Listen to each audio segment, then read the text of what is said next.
출애굽기 24장 1절부터 11절까지 말씀을 다 같이 교독하시겠습니다. 또 모세에게 이르되 너는 아론과 나답과 아비후와 이스라엘 장로 70명과 함께 여호와께로 올라와 멀리서 경배하고 모세만 여호와께 가까이 나오고 그들을 가까이 나오지 말며 백성과 대로 나오지 말지니라.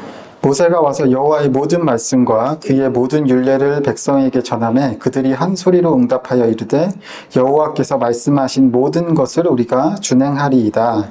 모세가 여호와의 모든 말씀을 기록하고 이른 아침에 일어나 산 아래 제단을 쌓고 이스라엘을 조심하되 너를 교회동을 세우고 이스라엘 자손의 청년들을 보내어 여호와께 소로 번제와 화목제를 드리게 하고 모세가 끈을 가지고 많은 여러 양푼에 담고 많은 제단에 뿌리고 언약서를 가져다가 백성에게 낭독하여 듣게 하니 그들이 이르되 여호와의 모든 말씀을 우리가 준행하리이다. 모세가 그를 가지고 백성에게 뿌리며 이르되 이는 여호와께서 이 인도한 날에 대하여 너희가 세우신 언약이니라.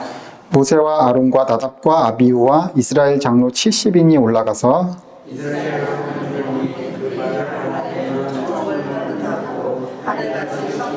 다 같이 하나님이 이스라엘 자손들의 존귀한 자들에게 손을 대지 아니하셨고 그들은 하나님을 믿고 먹고 마셨더라. 아멘. 예배에 오신 여러분들 주님의 이름으로 환영하고 또 축복합니다. 이스라엘 백성이 이제 그 모세의 인도로 출애굽을 하게 되죠. 그리고 애굽에서 10가지 재앙을 경험을 했고요. 홍해가 갈라지는 기적도 봤고, 그리고 그 홍해를 심지어 건너가죠, 직접. 양 옆에 물기둥이 이렇게 서 있고, 물이 이렇게 쫙 갈라져서 건너가죠. 야, 정말 그것을 건넜을 것을 생각하면 어땠을까? 가끔 이제 그 아쿠아리움 수족관 같은데, 코엑스나 이런 데 가보면 그 수족관이 이렇게 양옆으로 이렇게 있잖아요. 위랑 양옆으로 이렇게 물이 둘러싸고 있잖아요, 사람을. 그 물고기들이 막 지나가고 있고요. 야, 이것만 봐도 진짜 대단하다는 생각이 드는데, 어땠을까, 정말. 엄청났겠다. 그 감격이 어땠을까. 그리고 그 홍해에 애굽의 군대가 수장되는 것도 지켜보죠. 그리고 나서 이제 수르 광야를 지나다가 사흘을 걸어가는데 물이 없어가지고 어떻게 돼요? 그래서 마라라는 곳에 도착했더니 물이 있긴 있는데 써서 마시지를 못하는 거죠. 그래서 백성들이 모세를 원망합니다. 그리고 모세가 하나님께 부르짖었고 하나님은 이제 마라의 쓴물을 먹을 수 있는 물로 바꿔주시죠. 그리고 또 광야를 이동하는데 이번엔 먹을 게 없어요. 그러자 백성들이 또 모세와 아론을 원망합니다. 그러자 하나님이 이번에는 만나와 메추라기를 내려주시고요. 또 이동하다가 르비딤의 장막을 쳤는데 이번에는 또 마실 물이 없어요. 그럼 이제 또 어떻게 해야겠어요? 백성들이? 이제 어떻게 해야겠습니까? 모세를 원망해야죠. 뭐 하겠어요? 모세를 원망하는 거 말고 할 수 있는 일이 없습니다. 그래서 모세가 하나님께 기도하자 하나님이 호렙산에 올라가서 반석을 쳐라. 그렇게 해서 반석에서 물이 또 나옵니다. 그리고 또 이동을 하는데 이번에 또 아말렉이 와서 싸움을 걸어요. 그래서 여호수아의 지휘 아래 이제 전쟁을 하게 되죠. 그래서 모세가 이제 산꼭대기에 올라서 모세가 팔을 들고 있으면 싸움에서 이기고 팔을 내리고 있으면 싸움에서 지고 이러는 거죠. 그래가지고 하루 종일 팔을 들고 있을 수가 없으니까 아론과 훌이 각각 한쪽 팔을 잡아줍니다. 그래서 결국 이스라엘이 아말렉을 이깁니다. 그렇게 많은 일을 겪으면서 3개월의 시간이 흘러가고 어느덧 이스라엘 자손이 이제 시내 광야에 도착합니다. 시내 광야의 산, 즉 시내산의 앞에 장막을 치고 하나님은 모세를 시내산으로 부르세요. 모세만 부르십니다. 그리고 모세를 통해서 하나님은 이스라엘 자손과 언약을 맺으십니다. 이때까지 하나님은 모세와만 이야기를 하셨고 이스라엘 백성들과는 별 접촉이 없으셨어요. 이스라엘과 모든 일이 다 모세를 통해서 이루어졌죠. 그리고 이스라엘 백성들과 하나님이 이제 직접적으로 언약을 맺으실 때에도 모세를 가운데 두고 모세를 통해서 이스라엘 자손들과 언약을 맺으십니다. 그렇게 시내산에서 십계명을 주시고요. 그리고 여러 가지 법들을 주십니다. 제단에 관한 법, 종에 관한 법, 폭행에 관한 법, 소가 사람을 받아서 죽이면 그 주인이 어떻게 할 것인가에 관한 법, 피해를 입히면 어떻게 배상을 할 것인가에 관한 법, 도덕적으로 또 지켜야 되는 법, 또 공평에 관한 법, 안식일에 관한 법, 3대 절기인 무교절, 맥추절, 수장절에 관련된 법, 그 외에 여러 가지 명령과 약속들을 주시고, 그리고 하나님은 이스라엘과 직접적으로 이제 언약을 맺으세요. 오늘 본문은 이 언약을 맺는 장면입니다. 자, 우리 1절을 한번 다 같이 읽어볼게요. 오늘 본문 1절입니다. 다 같이 읽어보겠습니다. 시작. 또 생일시에 너는 아론과 나답과 아비후와 이스라엘 장로 70명과 함께 여호와께 올라가 멀리 있습니다. 예, 1절에서 모세와 아론과 나답과 아비후와 장로 70인이 올라가서 어떻게 해요? 멀리서 경배합니다. 여기 나오는 나답과 아비후는 아론의 두 아들이자 다음 세대의 지도자예요. 근데 이 두 아들이 레위기 10장에 다시 나와요. 어떻게 돼요? 아론과 아비후가 여호와께서 명령하시지 않은 다른 불로 분향하다가 죽어요. 불에 타서 죽습니다. 여호와께서 명령하시지 않은 다른 불이란 무엇일까요? 한마디로 얘기하면 내 마음대로 드리는 예배입니다. 내가 보기에 좋은 예배, 내가 생각하기에 좋은 예배, 내가 만족하는 예배, 또 내가 영광받는 예배, 이러한 것들이 다 여호와께서 명령하시지 않은 다른 불이에요. 가인과 아벨의 이야기에서도 하나님은 가인의 예배는 받지 않으시고 아론의 예배만 받으셨잖아요. 왜 그러셨어요? 그냥 간단하게 얘기하면 하나님의 마음에 드시지 않는, 스스로의 마음에 만족하고 하나님이 원하시지 않는 예배를 가인이 드렸던 거죠. 하나님이 원하시지 않는 예배. 여러분들이 드리시는 예배는 어떻습니까? 여러분들이 만족하는 예배입니까? 아니면 하나님이 만족하는 예배입니까? 예배에 있어서 여러분들이 마음에 드는지, 여러분들이 보기에 좋은지, 여러분들이 생각하기에 좋은 예배인지는 사실 조금도 중요하지가 않습니다. 오로지 하나님이 만족하시고 하나님이 영광 받으시는 예배가 중요한 예배입니다. 그런데 우리는 자꾸 내가 만족하는 예배를 드리려고 그래요. 제가 예전에 분목사 할 때도 찬양 인도를 했었거든요. 예전에 있던 교회에서. 근데 찬양 인도를 이렇게 하면 반드시 들어오는 이야기가 뭐냐? 곡의 선정이 마음에 안 든다는 거예요. 곡이 마음에 안 든다. 왜 찬송가를 안 부르냐? 또 어떤 사람은 왜 찬송가를 부르냐? 어떤 사람은 왜 이렇게 노래가 쉽냐? 어떤 사람은 왜 이렇게 노래가 어렵냐? 어떤 사람은 또 왜 이렇게 옛날 노래를 부르냐? 어떤 사람은 또 왜 이렇게 요즘 찬송만 부르냐? 별의별 사람이 다 있어요. 맞출 수가 없어요. 맞출 수가. 이쪽에서 맞추면 저쪽이 욕먹고, 저쪽에서 맞추면 이쪽이 욕먹고.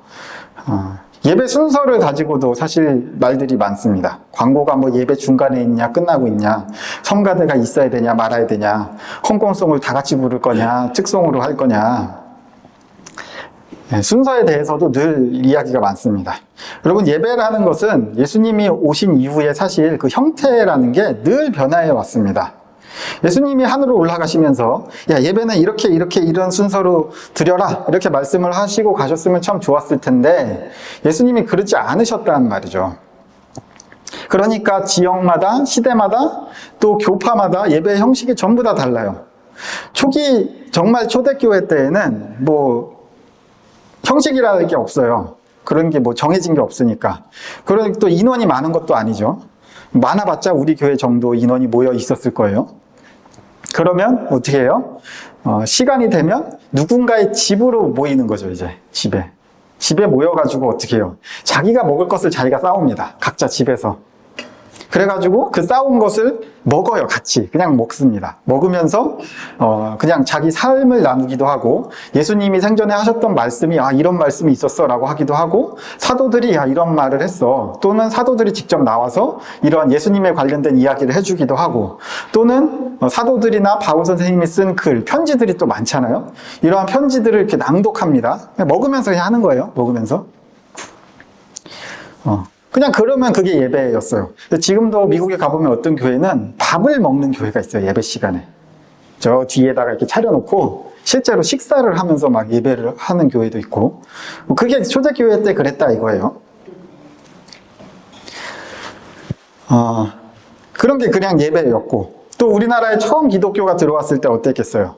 일제시대 때나 또는 해방 이후에 예배 어떻게 드렸겠습니까? 그때는 예배당이 있으면 반을 이렇게 딱 갈라서 커튼을 칩니다. 못 보게. 그럼 왜 그래요? 한쪽에는 여자, 한쪽에는 남자. 어떻게 여자랑 남자가 같은 공간에서 예배를 드리냐? 그래가지고 다 갈라가지고 얼굴도 못 보게 양쪽에서 그렇게 예배를 드렸고, 또 뭐 악기 이런 거 절대, 특히 장로교 전통에서는 악기 같은 걸 사용하면 안 되죠. 제가 중학교 때까지만 해도 교회에서 막 일렉 기타를 치면서, 드럼 치면서 막 락 계통의 찬양을 부르면 사탄의 음악을 한다고 막 어른들이 혼냈어요. 진짜로 그랬어요. 저 중학교 때만 해도. 그때까지도 그랬어요. 네. 절대로 악기를 뭐 사용할 수 없기도 했고.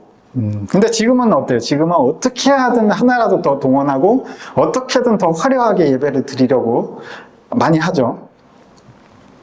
또 교단마다 예배의 형태가 또 다 다르죠.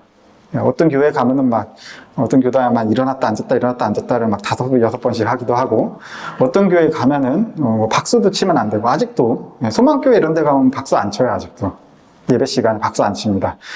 이렇게 설교 말씀 도중이거나 찬양 도중에 아멘도 하지 못합니다. 하면 안 돼요. 설교하다가 여러분들이 이렇게 뭐 은혜 받으시면 아멘 할 수 있잖아요. 그렇게 하면 안 돼요. 거기 가면. 지금도 그래요. 악기도 그런 데 가면 이제 대예배 때는, 다른 예배 안 갔지만 대예배 때는 오르간 하나만 딱 놓고 치고 그러죠. 다 달라요. 같은 교단인데도 다르고, 다 다릅니다. 좀 극단적으로 퀘이커라는 교단이 있는데, 여기 2단이 아니고 정식 교단이 맞아요. 그런데 이곳에서 드리는 예배를 드려보면 설교자가 따로 없습니다. 그냥 시간이 되면 이런 공간에 이렇게 모여서, 실제로 이제 저 예배 실습 때 제 동기가 가봤거든요. 그 예배 드리러. 그럼 이렇게 의자를 놓고 삥 둘러 앉는데요. 동그랗게. 앉아 있어요. 그럼 뭐 하냐? 가만히 있어요, 그냥. 그래서 각자 하고 싶은 거 해요. 성경을 보는 사람도 있고, 찬양을 듣는 사람도 있고, 뭐 기도를 하는 사람도 있고, 각자 하고 싶은 걸 하다가 갑자기 어떤 사람이 일어나서 나 하나님이 이런 말씀을 주셨어. 그러면 막 얘기하면 사람들이 막 그거 다 들어요. 어떤 사람이 야 찬송가 이거 부릅시다. 그러면 갑자기 찬송가를 막 불러요. 그러다가 막 간증을 하기도 하고, 누가 갑자기 생각이 나면 막 설교를 합니다. 일어나서 막 갑자기 막 그래요. 그러다가 시간이 끝나면 돌아가요. 끝이에요. 심지어 어떤 날은 아무도 이야기하지를 않는 날도 있대요. 가만히, 아무도 하나님에게 받은 게 없으니까 가만히 있는데요. 그러면은 처음부터 끝까지 가만히 앉아있다 그냥 간대요. 그냥 그게 예배라고 해요. 그런 교단도 있습니다. 그러니까 예배라는 게 참 형식이라는 게 정해진 것도 아니고, 이렇게 드려야 된다라고 이렇게 딱 고정된 게 아니라는 것이죠. 우리는 근데 그런 생각들이 있죠. 예배는 이렇게 드리는 거야. 혹은 예배는 이래야 돼. 어떤 교회는 뭐 피아노가 왼쪽에 있냐 오른쪽에 있냐를 가지고 싸우다가 교회가 반으로 갈렸다고 하기도 하고, 진짜로 그렇대요. 그러니까 참 그게 예배는 이래야 돼 라는 생각이 우리 마음속에 있는 거죠. 근데 사실은 그것은 그냥 우리의 생각이라는 겁니다. 찬양이 마음에 안 들 수도 있고, 정말 설교를 하는데 앞에서 개떡같이 못할 수도 있고, 예배 순서가 이상해. 뭔가 왜 해야 될 걸 안 하지? 왜 이상한 걸 하지? 라고 생각이 될 수도 있고, 헌금을 드리고 어떤 교회는 이름을 막 불러주기도 하죠. 성금 드린 거를. 그러면서 같이 기도해 줍시다. 이러한 헌금을 드렸으니까. 그런 교회도 있고, 어떤 교회는 또 아예 헌금 봉투에 이름을 못 쓰게 합니다. 아예 이거는 하나님 앞에 드리는 거기 때문에 이름도 쓰지 않고 올리는 게 맞다 이러면서. 자, 그렇게 다양해요. 그렇지만 그거는 상관이 없다는 겁니다. 그러니까 내 마음에 들든 안 들든 그게 중요한 게 아니라 뭐가 중요한 것이냐? 하나님의 마음에 드는가, 들지 않는가. 예. 내 마음에 드는 불로 분향을 하는가, 아니면 하나님이 정해주신 불로 분향을 하는가. 나답과 아비후는 그래서 불에 타 죽었습니다. 자, 오늘 본문 2절을 한번 또 다 같이 읽어보겠습니다. 시작. 너 모세만 여호와께 가까이 나아오고 그들은 하나님께 나아오지 말며 백성은 너와 함께 올라오지 말지니라. 예, 모세에게만 가까이 오라고 말씀하세요. 그래서 모세는 하나님께 나아갔고 곧바로 다시 백성들에게 가서 하나님의 말씀을 이제 전합니다. 그렇게 하나님의 말씀을 들은 백성들이 이제 한 목소리로 어떻게 외치나 또 읽어보겠습니다. 3절입니다. 3절 시작. 율례를 백성에게 전하매 그들이 응답하여 이르되 여호와께서 말씀하신 모든 것을 우리가 준행하리이다. 백성들이 뭐라고 외쳐요? 우리가 준행하리이다. 이 말은 무슨 얘기예요? 지금 지키겠다는 게 아니라 앞으로 계속 끊임없이 지키겠다는 얘기입니다. 모세는 하나님과 백성들 사이를 오가면서 하나님과 백성들 사이에 이 언약의 중개인이 되었습니다. 그리고 그렇기 때문에 모세는 이 예수님을 예표하는 인물입니다. 예수님은 하나님과 우리들 사이에 언약의 중개인이 되셨어요. 무슨 언약의 중개인이 되셨어요? 우리가 예수님의 십자가 사건을 믿고 그 십자가 사건의 죽음과 부활을 나의 사건으로 고백하면 하나님이 우리를 의롭다고 인정해 주시겠다는 약속. 그 약속의 중개인이 누구냐? 예수님이라는 거예요. 예수님. 예수님이 십자가에 죽으심으로 중개인이 되셨어요. 실제로 내가 의로워서 의롭다고 너는 의로워해 주시는 게 아니고 나는 여전히 죄인이고 나는 여전히 의롭지가 않아요. 그런데 예수님을 믿으면 하나님이 그렇게 인정을 해 주시겠다는 겁니다. 그냥 너 그런 사람이야 라고 인정을 해 줄게. 우리가 나가서 살던 삶을 보세요. 우리가 하나님 앞에 의롭다고 할 수가 있어요? 우리가 의롭습니까? 우리의 삶이? 절대로 그렇게 이야기할 수 없죠. 하나님 앞에. 그렇지만 하나님이 괜찮아. 네가 예수님 믿으면 내가 너를 의롭다고 해줄게 라고 인정해 주시겠다는 그 약속, 그 약속의 중개인이 바로 예수님이었고 그 약속의 중개인의 예표가 바로 구약의 모세라는 것이죠. 그래서 우리는 예수님을 통해서 구원받고 하나님의 언약의 자녀가 되는 것이죠. 자, 4절을 우리 다 같이 한번 또 읽어보겠습니다. 시작. 모세가 여호와의 모든 말씀을 기록하고 이른 아침에 일어나 산 아래에 제단을 쌓고 이스라엘 또 기둥을 세우고, 여호와의 말씀을 모세가 이제 기록합니다. 말씀을 기록하고 산 아래에 제단을 쌓고 12기둥을 세워요. 제단은 하나님을 제물을 바치는 곳이자 하나님의 임재를 상징하는 장소입니다.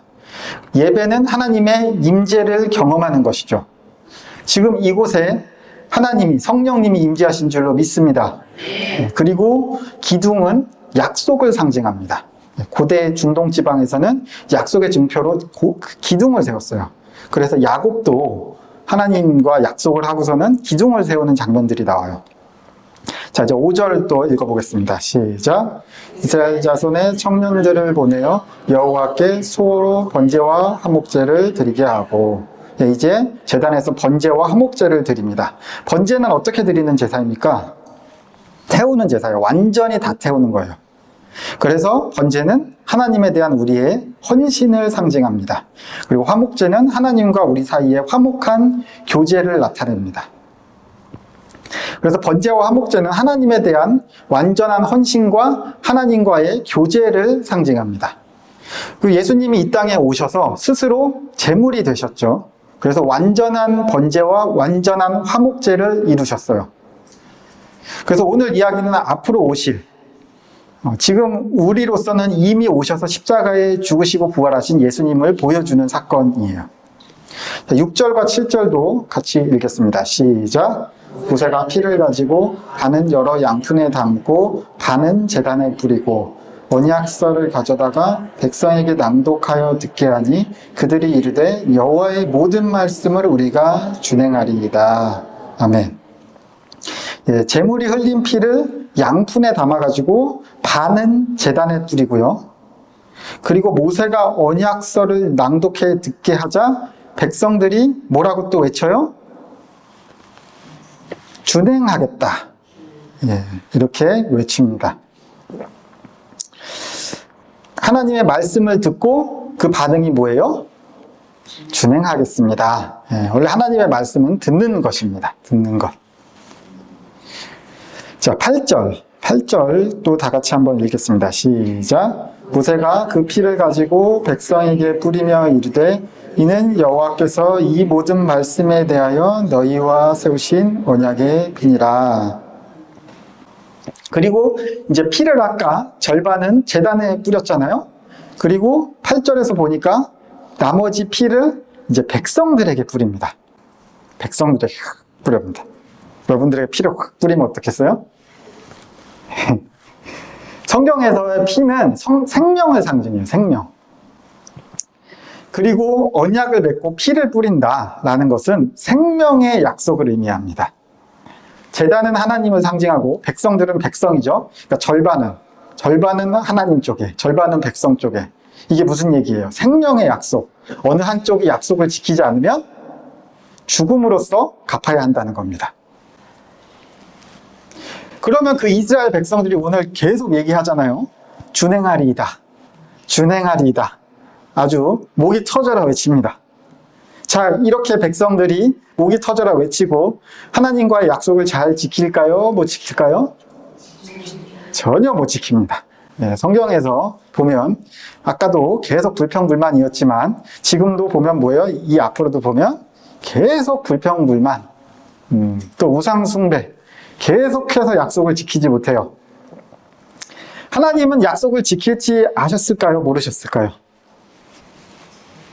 하나님 아셨을까요? 모르셨을까요? 이미 알고 계시죠, 당연히. 그럼에도 불구하고 생명을 건 약속을 하십니다.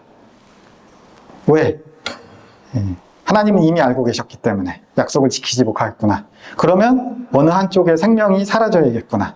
그래서 예수님이 오시는 거예요. 이미 예수님이 오실 것을 하나님은 생각하시고 백성들과 피의 언약을 맺으시는 겁니다. 다 이미 계획을 가지고 계셨던 것이죠. 하나님의 계획이란, 또 하나님의 약속이란 이렇게 좀 긴 시간을 두고 우리 100년도 못 사는 우리 인간의 기준에서 보면 정말 너무 긴 시간을 가지고 하나님의 약속이 이루어지는 경우가 이렇게 있는 것이죠. 이렇게 언약식이 끝납니다. 피를 뿌리는 것으로.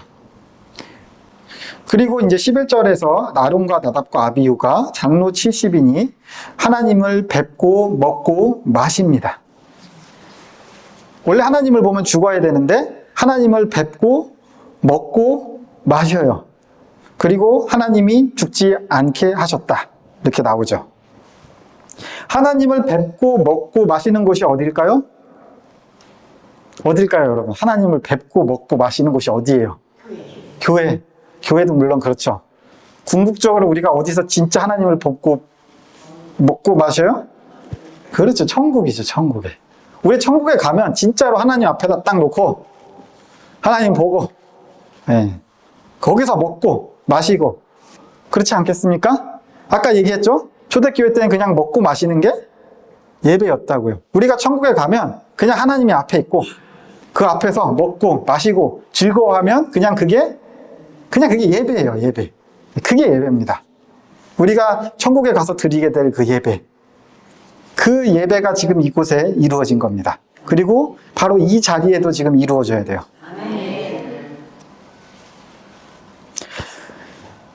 그래서 예수 그리스도께서 이제 십자가에 죽으시고 부활하심으로 우리는 하나님 나라에 이제 들어갈 수 있게 되잖아요. 그래서 오늘 에피소드가 굉장히 중요한 에피소드인 거예요.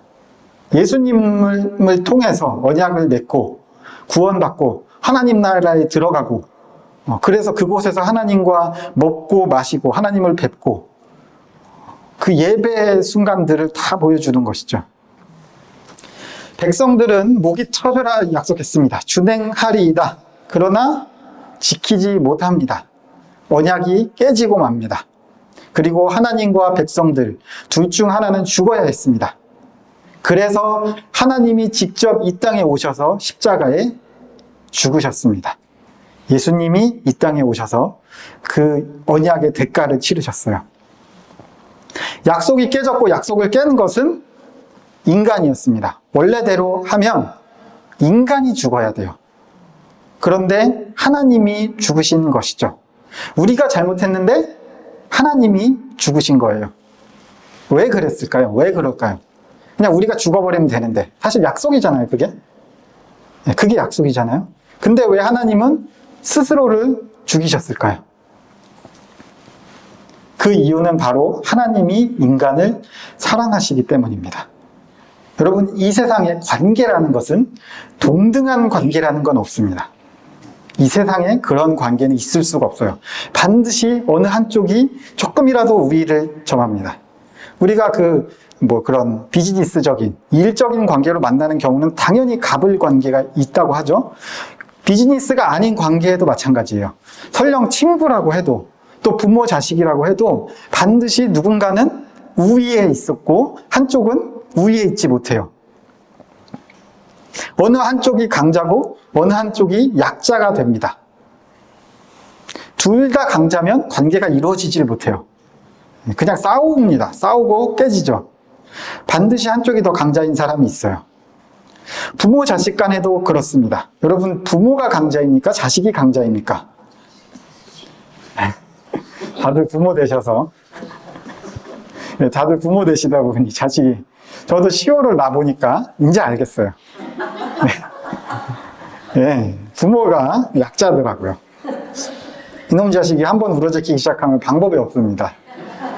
뭐 어떻게 해요? 그렇다고 애를 때릴 수도 없고, 그냥 어떻게든 달래고 비위를 맞추고 사정하고, 시호야 제발 그만 울자 이러면서 막 흔들고 놀아주고 막 난리 부르스를 쳐서 어떻게든 비위를 맞춰줘서 진정시키고 잠을 재워야 돼요.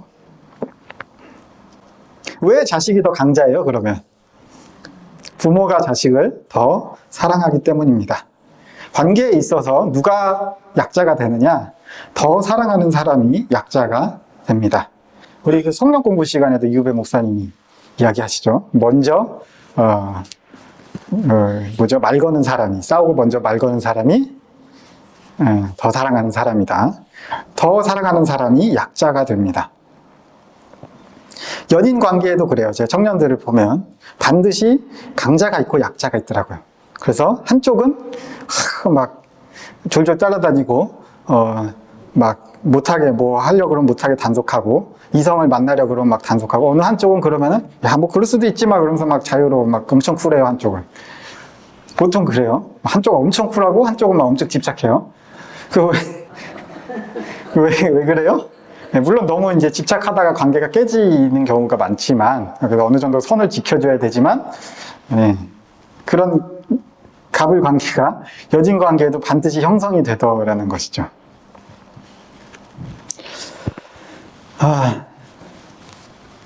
하나님은 인간과 약속을 맺으셨습니다. 그런데 그 약속을 누가 깨트려요? 인간이 깨트립니다. 에덴 동산에서 선악과를 먹어버렸어요. 그리고 광야에서 약속을 맺었는데 이스라엘 백성들은 한 번도 하나님과의 그 약속을 제대로 지킨 적이 없어요. 제대로 지키지가 않습니다.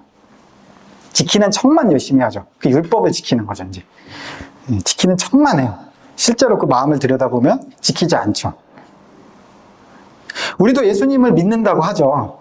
우리 예수님이 하나님의 자녀라고 다 하는데 우리의 삶은 어떻습니까, 그럼?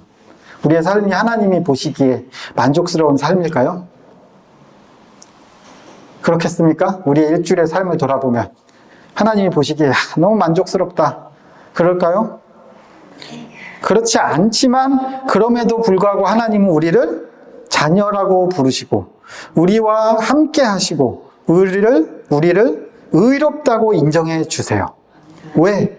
하나님이 약자가 되셔서 우리를 더 사랑하셔가지고 십자가에서 자신의 목숨을 버리시고, 우리가 엉망으로 살아도 너는 의로운 사람이라고 내가 해줄게.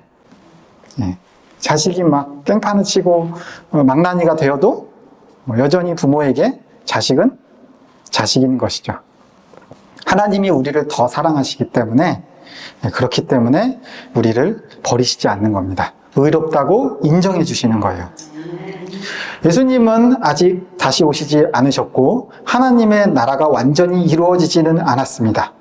그렇지만 예수님이 죽고 부활하심으로 하나님의 나라가 이미 이루어졌습니다. 그게 이미와 아직이라는 신학적인 개념이기도 합니다. 아직 완전하지 않을 뿐이고 하나님을 믿는 우리의 삶에는 이미 하나님의 나라가 이루어진 거예요. 여러분들의 삶에서 하나님의 나라를 살아가고 계십니까? 하나님의 나라를 살아간다는 게 어떤 거예요? 아까 우리 70인의 장로들과 아론과 나답과 아비후와 모세가 그랬듯이 하나님을 뵙고 먹고 마시는 것, 이것이 바로 하나님의 나라를 살아가는 것입니다. 우리가 이 예배당에 나와서도 중요하지만 삶에 가서도 하나님을 계속 뵙고 하나님 앞에서 먹고 하나님 앞에서 마시는 삶을 살아야 되는 거예요. 그런 삶을 살아가는 것이 우리가 이 땅에서부터 하나님의 나라를 살아간다라는 표현이 되는 겁니다. 여러분들 그런 삶이 되시길 바랍니다. 그런 삶이 되셔서 하나님과 함께, 우리가 비록 우리의 삶이 의롭지는 못하지만 하나님이 의롭다고 인정해 주시는 그런 삶을 살면서 하나님과 함께 그 영원한 행복을 누리시는 그런 여러분들 되시기를 주님의 이름으로 기원합니다.